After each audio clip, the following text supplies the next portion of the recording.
si on était ensemble conseillers de Paul Saint-Pierre Plamondon, on dirait que je flasherais les lumières. On va dire, Paul, il y a peut-être une opportunité pour le PQ. Là. Déjà que tu es en train en mode 2 pas en avant, 2 pas en arrière, 2 pas en avant, 2 pas en arrière avec le référendum, il y a peut-être pas une espèce d'opportunité justement de tabler là-dessus puis de faire du chemin là-dessus.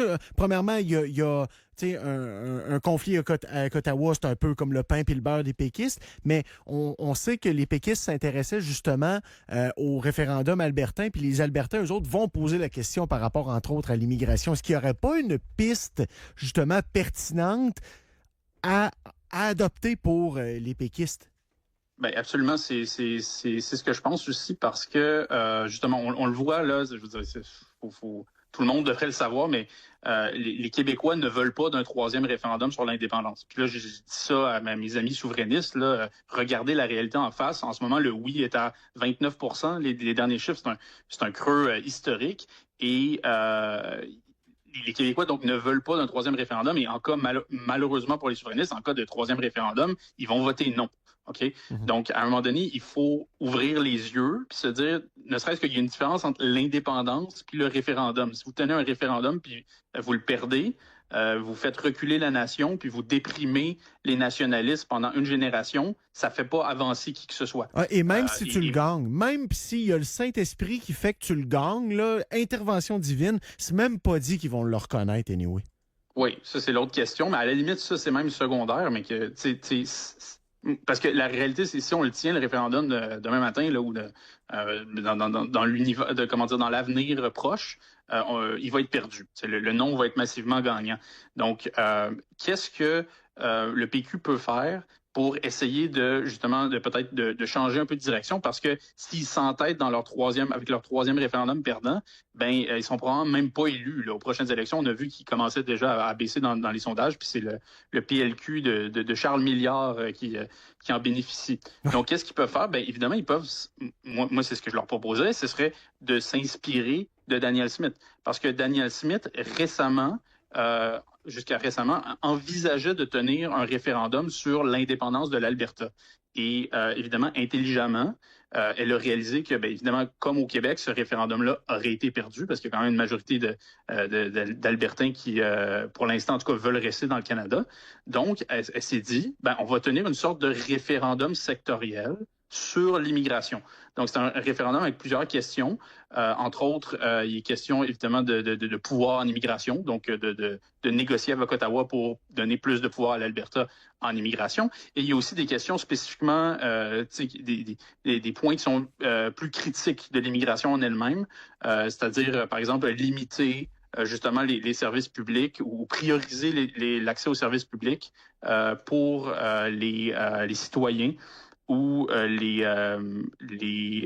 gens qui vivent là, de manière permanente sur le territoire albertain. Donc, et évidemment, le but de Danielle Smith, c'est de gagner ce référendum-là avec une bonne majorité, ce qui risque d'être le cas. Mm-hmm. Et ensuite, en vertu c'est un peu technique, mais en vertu du renvoi sur la sécession de 1998, qui est un jugement de la Cour suprême, justement sur la sécession du Québec, là, l'indépendance du Québec, la Cour suprême a dit que lorsque on a une question référendaire claire, avec une réponse claire, le gouvernement fédéral est forcé de négocier de bonne foi. Et donc, si, par exemple, un gouvernement péquiste tient un référendum sur les pouvoirs en immigration, etc., et que la réponse est claire, disons 60% des Québécois, 65% votent oui, ensuite, ils peuvent négocier avec Ottawa et les forcer, en théorie, à tout le moins, à négocier de bonne foi. Là, évidemment, je viens de dire que la Cour suprême est biaisée, mais la Cour suprême, c'est aussi une cour, je le pense profondément, une cour éminemment politique. Et c'est pas des imbéciles. Non, donc, c'est pour ça que moi, bonne foi, bonne foi puis Ottawa, je suis tout le temps je sais pas. Je sais pas si le monsieur en rouge va venir dans la cheminée pour vrai. Exactement, mais en fait, on n'a pas besoin de se baser sur la bonne foi, on a juste besoin de se baser sur leur indépendance, pas sur leur indépendance, pardon, sur leur intelligence et leur sens politique. Parce que s'il y a un référendum sur une question aussi fondamentale que, disons, les pouvoirs en immigration, et que Ottawa et de mauvaise foi refuse de négocier, la Cour suprême, elle sait très bien que ça va faire monter le oui au Québec. Là, ça va vraiment faire monter l'option indépendantiste. Donc, elle a intérêt à, si on veut, forcer le gouvernement fédéral à négocier de bonne foi. D'un retour d'un point de vue péquiste, c'est win-win. C'est gagnant-gagnant parce que tu construis ton autonomisme d'un côté par rapport à l'État fédéral et crime, si tu fais revirer de bord, tu génères un sentiment anti-canadien. C'est gagnant-gagnant. Exactement, exactement. Et ce qu'on se rend compte avec l'Alberta, donc parce que Danielle Smith a proposé là, un référendum de ce genre-là sur l'immigration en Alberta, c'est que la réponse du fédéral, en fait, n'a pas été si négative que ça, en fait. Le gouvernement fédéral dit, en gros, on est ouvert à ces questions-là, puis on est prêt à négocier. Donc, la réponse du fédéral, pour l'instant, est assez positive de ce point de vue-là. Donc ça, c'est très intéressant.